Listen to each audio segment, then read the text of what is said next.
Welcome back to the Gyanwala Gujju. તમે ક્યારે એવું શહેર જોયું છે જે રણની વચ્ચે હોય છતાં પણ ત્યાં પાણીની કોઈ જ કમી ન હોય? એક એવું શહેર જ્યાં 5000 વર્ષ પહેલા સાઇનબોર્ડ લાગેલા હતા. સાંભળવામાં કોઈ સાયન્સ ફિક્શન મૂવી જેવું લાગશે, but this is the reality. અને એ પણ આપણા ગરવી ગુજરાતમાં. Yes, you heard it right, I am talking ગુજરાતમાં કચ્છના ખદેર બેટમાં આવેલું ધોળાવીરા, જે આજે યુનેસ્કો વર્લ્ડ હેરિટેજ સાઇટ છે. તો તૈયાર થઈ જાઓ, કારણ કે આજે આપણે ઇતિહાસના પાના ઉલટવાના નથી, પણ ઇતિહાસમાં જીવવાના છીએ. આ શહેરના શોધની કહાની પણ એક ફિલ્મી છે. 1960ના દાયકામાં શંભુદાન ગઢવી નામના સ્થાનિક રહેવાસીઓએ સૌ પ્રથમ અહીં કંઈક અજાયબ હોવાની નોંધ લીધી હતી.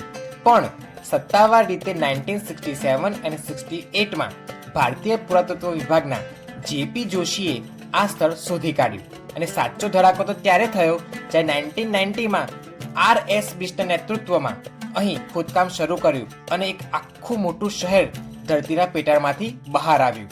વિચારો, હજારો વર્ષ સુધી આ ખજાનો આપણી નજર સામે હોવા છતાં પણ આપણને ખબર ન હતી. હવે વાત કરીશું આ શહેરના પ્લાનિંગની. હરપ્પા અને મોહેન્જો-દરો મોટે ભાગે ઈંટોના બનેલા હતા, પણ ધોળાવીરા કંઈક અલગ હતું. ધોળાવીરામાં પથ્થરનો ભરપૂર પ્રમાણમાં ઉપયોગ થયો છે. આ શહેરને મુખ્ય 3 ભાગમાં વહેંચવામાં આવ્યું હતું. ફર્સ્ટ, સિટાડેલ, ઇટ મીન્સ ફોર્ટ, જ્યાં શાસક વર્ગ અને મહાનુભાવ રહેતા. સેકન્ડ, મધ્યનગર, જ્યાં અધિકારીઓનો વસવાટ હતો. થર્ડ, નીચલું નગર, જ્યાં સામાન્ય જનતા રહેતી હતી. દરેક સેક્શનમાં પોતાની કિલ્લેબંધી અને વ્યવસ્થિત રસ્તાઓ હતા. ઇટ મીન્સ એ જમાનામાં પણ લોકો પાસે પ્રોપર સિવિલ એન્જિનિયરિંગ હતું. હવે વાત કરશું આ નગરના સૌથી ઇન્ટરેસ્ટિંગ ફેક્ટની. ધોળાવીરા રણમાં હતું, એટલે કે પાણીની કિંમત તો તેઓ જાણતા જ હતા. તેમણે વરસાદી પાણીનો સંગ્રહ કરવા માટે 60થી વધુ જળાશયો બનાવ્યા હતા. પથ્થરો કાપીને બનાવેલી આ સિસ્ટમ આજે પણ એન્જિનિયરોને વિચારતા કરી મૂકે છે. ખાસ વાત તો 2014માં ખોદકામમાં એક એવો કૂવો મળી આવ્યો જે મોહેન્જો-દરોના ગ્રેટ બાથ કરતાં પણ 3 ગણો મોટો છે. વરસાદનું એક એક ટીપું બચાવવાની ટેકનિક એટલે કે રેન વોટર હાર્વેસ્ટિંગનું દુનિયાનું સૌથી જૂનું ઉદાહરણ હોય તો ધોળાવીરા. શું તમને ખબર છે, ધોળાવીરાના ઉત્તર દરવાજે એક 10 અક્ષરનું મોટું સાઇનબોર્ડ મળ્યું છે. આ દુનિયાનું સૌથી મોટું અને જૂનું સાઇનબોર્ડ માનવામાં આવે છે. આ અક્ષરો હજી સુધી કોઈ ઉકેલી શક્યું નથી. જો તમે ઉકેલી શકો તો ઇતિહાસ બદલી જશે.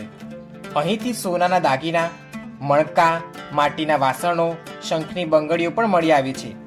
આ લોકો વેપારમાં પણ એટલા જ માહિર હતા. છેક પશ્ચિમ એશિયા સુધી આ લોકોનો બિઝનેસ ફેલાયેલો હતો. 1800 BCEની આસપાસ આ શહેર ધીમે ધીમે ખાલી થવા લાગ્યું.